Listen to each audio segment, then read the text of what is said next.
Hello, everybody. I'm happy to be with you all again. And I would like to thank Vanessa, Carol, and all the other colleagues from the Spirit Society of Virginia for inviting me to participate in this study of the Medium's book. And today we are going to see chapter 3 of the first part of the book, Methodology. Okay, so let's start.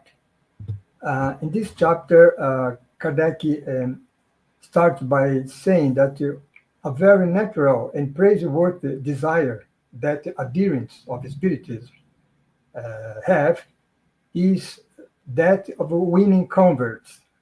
So then, as we naturally have such a kind of objective, uh, Kardec says that to make our task easier, he intends to examine what he believes are the surest means to realize such a goal, right? So, but then he started by saying that Spiritism is a complete science and an entire philosophy in and of itself.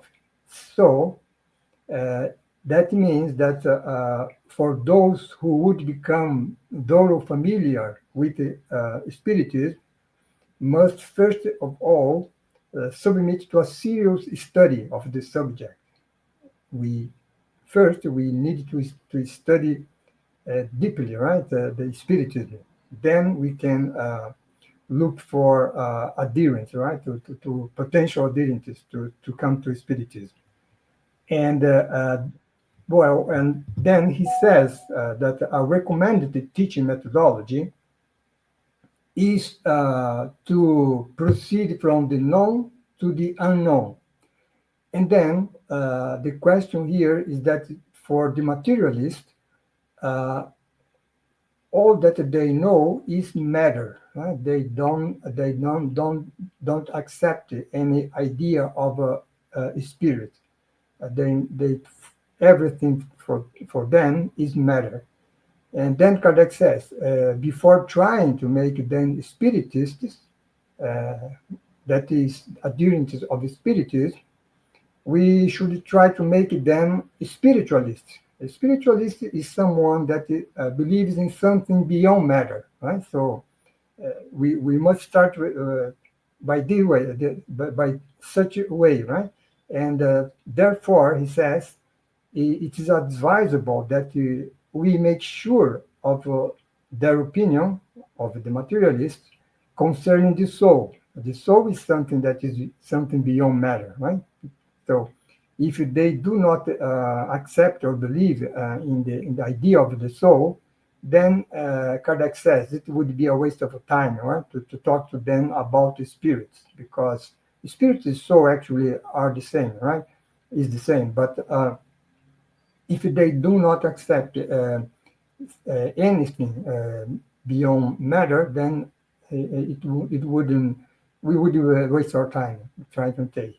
And then Kardec starts to analyze which kind of a materialists who are opponents, right, of the Spiritism, uh, which type of opponents we have regarding such materialists. And then he says that we can distinguish two types of materialists. First, we have the theoretical materialists. For them, humans are no more than machines. Right? We have our body, and this is everything that we have. Right? There is no soul in us. There is no spiritual body, and so on and so forth. We have just this dense body, and then when we die, everything is over. Right? So we are no more than machines, according to their belief. And what Kardec says, he just said in the previous slide, nothing can be done, right, with people like this. Uh, Happily, their number is quite restricted, he says, right?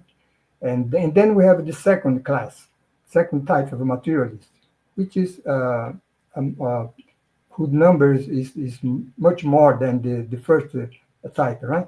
And then these are those who are I mean, they are materialists out of indifference or uh, a lack of something better. So it means that they are materialists, for example, because the future, for example, the future of our life after death, for example, was presented to them in a light that their reason cannot accept. For example, talking about, well, after we die, if we were bad people here, then we go to hell forever, right? If we are good people, person here, then after that we'll go to heaven forever. So that such ideas, the reason cannot accept it. That's why they are indifferent regarding spiritism, right? And also because they do not have something better. It's not offer something better to them, right? But Kardec says that as soon as we present them with something rational, which is the case of Spiritism, for example, then they will eagerly accept it. So here we have, let's say, uh, some people that we can talk about Spiritism, although even though they are materialists, right? Because of the reason why they are materialists. The second kind of opponents, third class of opponents, Kardec says, are those that they are still spiritualists. So they accept something beyond matter. So it's a step ahead, right, from the materialists who do not accept any idea of a soul of the spirit. And spiritualists accept the idea of a soul of the soul, but they are ill-will disbelievers. They feel that believing in spiritism, for example, would interfere with their tranquility and materialistic pleasures, because spiritism has a foundation of the spiritism is morality, right? The Christian morality brought by Jesus. So uh, that is something that would interfere with their tranquility in materialistic pleasure. So then they are ill-will disbelievers, as Kardec says here. Right? They shut their eyes in order not to see, and plug their ears in order not to hear. Right? What would be the correct way to behave in our life? Right? So Kardec says we can only pity them. Right? So there is nothing to talk to them. Right? A fourth category of spiritism opponents may be called, Kardec says, bad faith disbelievers. So why bad faith? Because in this case, they know very well what to think about Spiritism. They know very well about the morality that the Spiritism brings to us, and which in some kind require us to, to, to, to put in our life, right? So, but they openly condemn such moral from Spiritism uh, for personal interest reasons. Again, it's something in some ways is something similar to the third class, right? And so in this case, we Kardec says we also have nothing to do with them, right? So these two kind of spiritism is opponents. We cannot do anything about them. And then uh, another kind of opponents, Kardec says, are the disbelievers. Disbeliever meaning that they do not accept the spiritism or the idea of a soul or a spirit, but they are disbelievers out of deception. So why people were deceived, right, by spiritism? Because they look for spiritism, they approach spiritism only to hope that spiritism can solve some personal problem they have, right? So spiritism for them should be a kind of divinization, and they think that the spirits exist for the purpose of fortune telling, right? For solving all the material problems that we have, right? If we have diseases, if we have a lack of work, if you have some relationship problem, then spirit should help us to solve that kind of a problem. So they will find they will end up deceiving, right? Because this is not these are not the objective of spiritism, right? So that's why Kardec says that the result is the frequent and unpleasant deceptions that the serious and prudent persons always know how to avoid, because serious and prudent persons know that the spiritism purpose is not to solve our personal problems, right? And we can any effort, right, from our side. So in this case, we don't have much to do about them also, right? So these are the spiritual opponents Kardec list us in this chapter. And then the next category, he says it is an intermediary category because it's not someone who is a spiritism opponent, but is someone that are hesitating, right? So that's why Kardec says that they are the most numerous of all classes and that they consist of hesitant individuals. So they are individuals who have a vague intuition about the spiritual ideas. So they accept that already, right? So, and they just needed to coordinate and formulate such intuition, such a thought that they have about the spiritual realm, right? So in such cases, spiritism comes as a ray of light for them, right? Because spiritism clarify their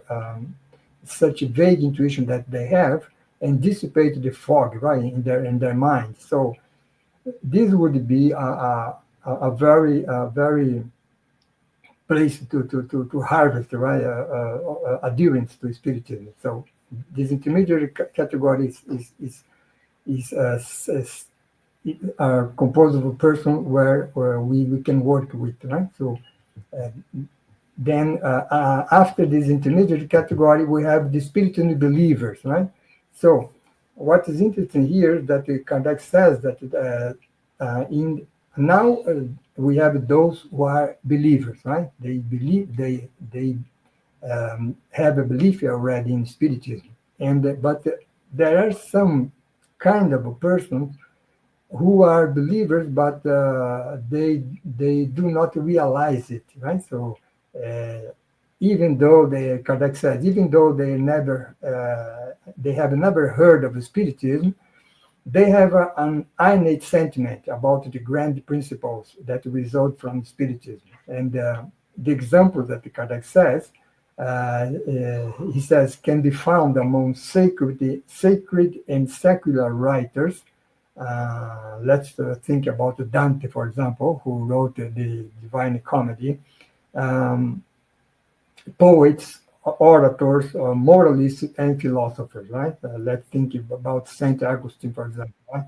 So these are, well, actually, Saint Augustine, when he lived in the fourth century after Christ, he was Catholic, right? He was not a spiritist. But now in the Spiritist book, we have a spirit Saint Augustine there as a spiritist already, right? So, but when he lived there on the fourth century, he had he in some time in some way he was already an spiritist without realizing it, right? So there is a book that he wrote, for example, Confessions, that where he says, her mother Monica had already died, passed away, and he reflecting by himself, he said, well, I have a sentiment here that one day in the future I will find my mother again, right? So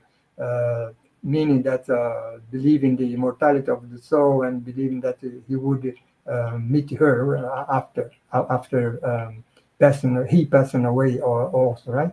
So in some way was spirited without realizing it, right?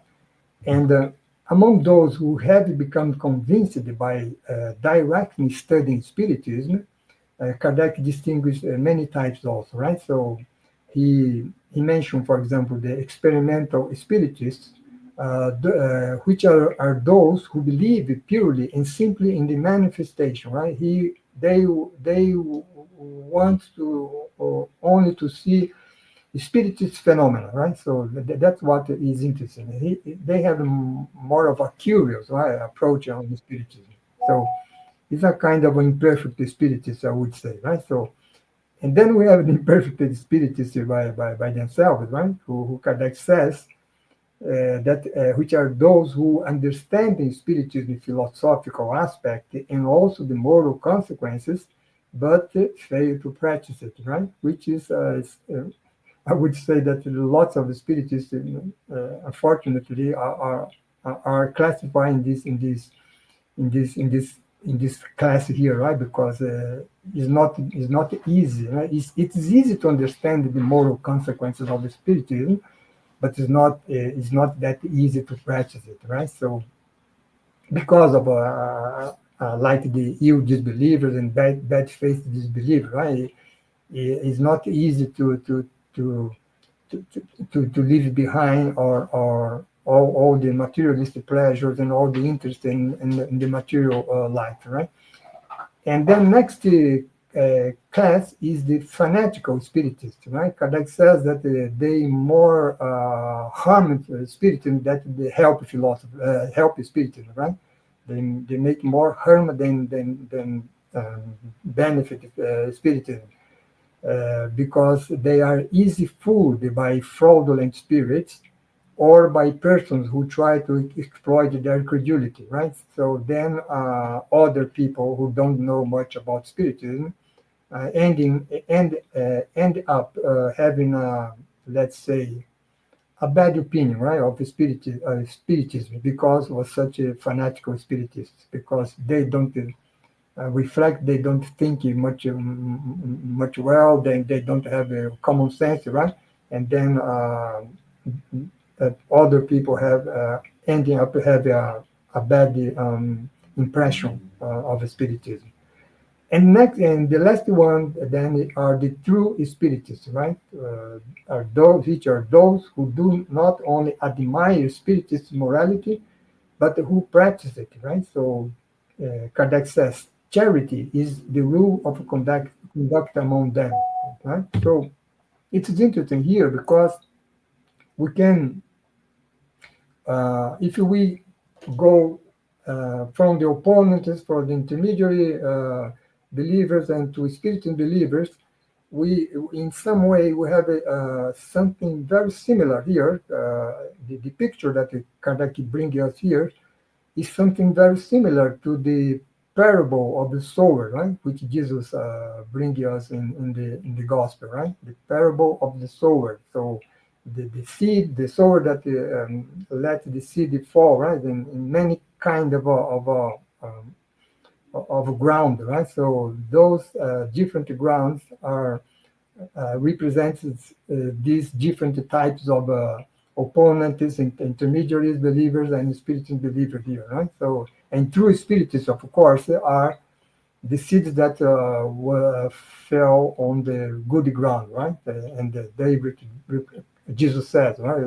They reproduce 10 by 1, 30 by 1, 100 by 1, right? So that is the true spiritist, which is the goal that for all of us, right? So this is a broad picture that Kardec says, and his objective here is for us to have a broad idea of of all the kind of a person that we would meet if we want to talk about spiritism, right?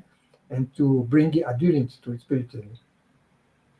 We must remember here that he talks here about adherence, but by the other hand, in other texts, it says that spiritism does does not look for people and say, well, come to spiritism, right? We don't do that directly, right? We always respect the good the free will of the people, right? So of course we should talk, we should make presentation about spiritism, but we also leave for the people to decide by themselves whether they would like to come or no or not for to spiritism, right? So that's something very important to have in mind. And then, so having brought us all these many types of a person, then Kardec says finally about the methodology, right? So he starts to making an analogy about the methodology of uh, which we should use in spiritism, comparing the methodology from the natural sciences, right? So and then he says that when we are studying the natural science, we are dealing with the raw matter. Right? Raw matter can be manipulated at will by ourselves, right? By the scientists. And but with the spiritism, we are not dealing with the matter, right? Raw matter.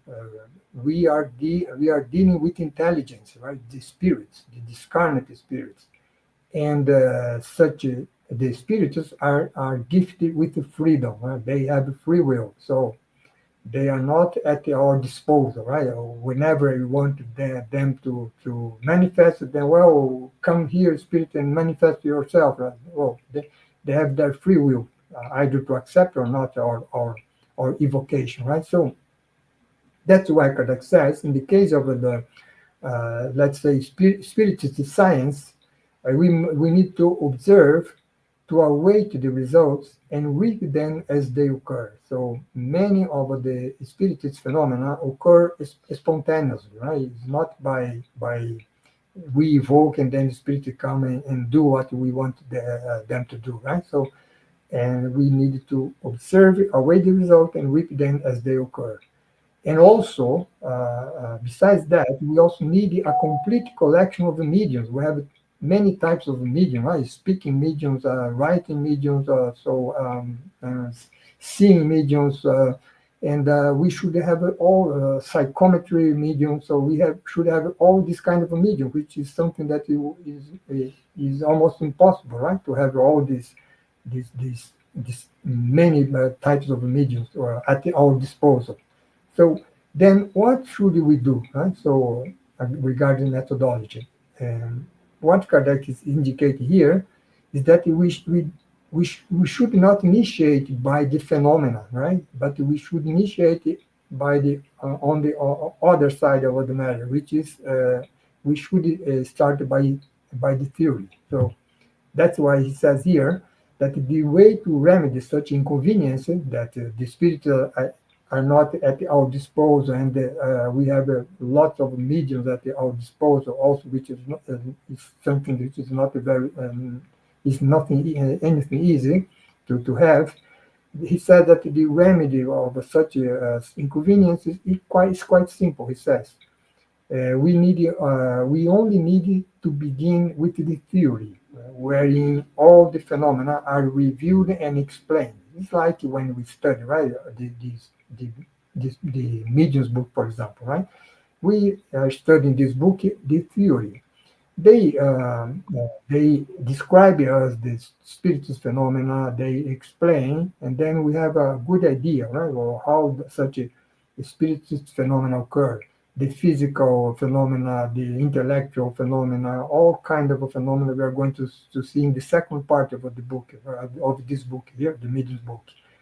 And then Kardec says, in this way, by explaining first the theory, and then people having an adequate understanding of the spiritist theory, then in this way, when the circumstances lead us to witness the phenomenon, let's say when we have the opportunity to assist spontaneous or spiritist phenomena, then nothing will come as a surprise. Well, we are not will feel afraid or terrified by an apparition, for example, of a spirit. Right? We have already in our mind the idea of how it works. Right? So that's what Kardec is saying here. So first we study the theory, understand. Then when we face the phenomena, we are in a much better position to understand what's happening, right, in that situation. So that's why he says the best method of teaching Spiritism is the one that is geared toward the reason, right, and not the eye. So it's not the phenomena which I see, but the theory that I can understand in my mind, right, in my reason, right. So uh, he said that many were predisposed to accept Spiritism through their reasoning, without having witnessed anything at all. Right? Although he also says in other texts, right, that uh, any one of us uh, had already, right, the experience of the spiritual phenomenon, and that when we um, understand through our reasoning, right, the spiritist principles, then it's much easier, right, to face it and understand it, to comprehend the phenomena when it happens to us, right? So that's the best methodology, Kardec says, right? And then such methodology we should apply in those situations of those people who, in some way or the other, are open, right, to hear us about such a spiritist principle, right? For those who are not, who do not accept any idea of the soul or spirit, um, we wouldn't just waste our time, right? Trying to convince them. So that's what is this uh, chapter 3, right? Of the first part tell us about. Um, in the end of this chapter, Kardec says that he recommended us, right, for those who want to understand Spiritism, the readings should follow in the following order, right?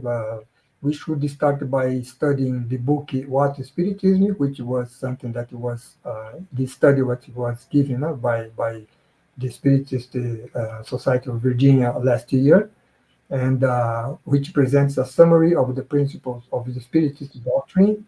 After that, we should study the Spiritist book, which contains the complete doctrine as dictated by the Spirits themselves. And after the Spiritist book, then we should start study this book that we are studying now, which is the Medium's book, right? Which is a guide to those who wish to become involved and who wish to understand, right, the spiritist phenomena, the manifestation, right? And then he also recommended us to study the Spiritist Review, which is an assorted collection of phenomena and their theoretical explanations, which was published by Kardec from 1858 to 1869, right? So, but as the Medium book was published in 1861, Kardec doesn't mention here two other books, right, that he published later. One is Heaven and Hell in 1865, and the other is Genesis, right, Miracle and Predictions about the Spiritism, which was published in 1868, right? So that's what we have in this chapter 3, right, methodology. So thank you for having me today, and we will see each other next week for the next chapter. We are going to see chapter 4, which is regarding theories. Okay, so thank you and bye bye.